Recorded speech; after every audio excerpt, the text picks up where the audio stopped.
The message in red ink. The first letter arrived on a cold, uneventful Monday morning. Alan Baker, a struggling novelist, found it wedged between an overdue bill and a pizza coupon. The envelope was unmarked, the paper inside folded neatly, and the words were written in deep red ink. The letter read, "Tonight, a man in a green jacket will rob the Metro corner store at 8:30 p.m. Write this story and stay alive." Alan stared at the letter, his heart quickening. The message was absurd. Was this some elaborate prank? He tossed it aside and spent the day battling his writer's block, trying to work on a novel that had been sitting unfinished for years. By evening, the letter was forgotten. But as he flipped through channels on his ancient TV, a breaking news report caught his attention. A robbery had occurred at the Metro corner store. The suspect, a man in a green jacket, was still at large. Alan froze. The timestamp on the security footage read 8:30 p.m. He reread the letter, his chest tightening.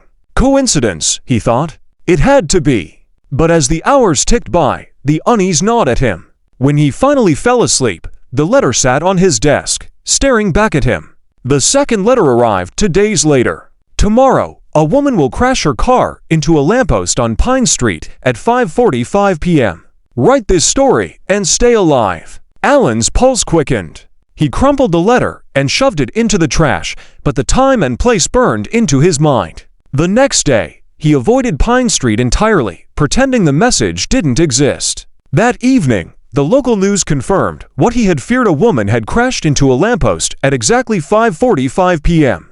Alan didn't sleep that night. The red ink danced in his mind, filling him with a sickening dread. The third letter arrived the next morning, its tone more urgent. "You're running out of time.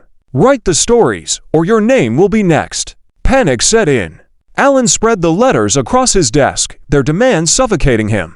He grabbed a notebook and began to write. He described the robbery in vivid detail: the flickering store lights, the clerk's trembling hands, the thief's green jacket. Then he moved on to the crash, painting a picture of the woman's face as the lamppost loomed closer. When he finished, he felt a strange calm, like he had passed an unspoken test. But the calm didn't last. The next letter was different. "A fire will engulf the old library at 9:12 p.m. tonight. You have until then to write it." Alan hesitated.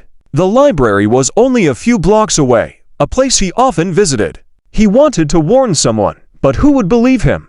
Instead, he wrote the story, his hands shaking as the clock ticked closer to 9:12. At 9:13, a siren wailed in the distance. Alan watched the orange glow of flames from his apartment window, guilt twisting his stomach. The letters kept coming, each one more specific, more personal. They began to describe people he knew: his neighbor, his old college friend, the barista at the coffee shop he frequented. The demands were relentless. Write and stay alive. Don't write and face the consequences. Alan's world shrank. He stopped going out, stopped talking to friends, and spent every waking moment waiting for the next letter. The stories he wrote began to feel like confessions, as if he were complicit in the events they foretold. One night, a new letter arrived. "This is your last chance. Write your own story, or you won't wake up tomorrow." Alan stared at the letter, his mind racing. His own story. What did that even mean?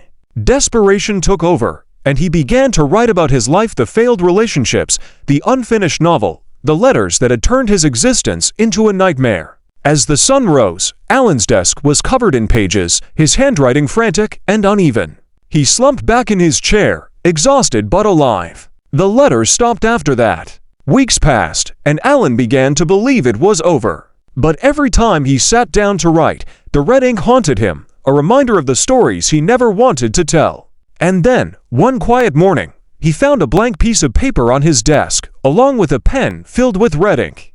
A single sentence was scrawled at the top: "The story never ends."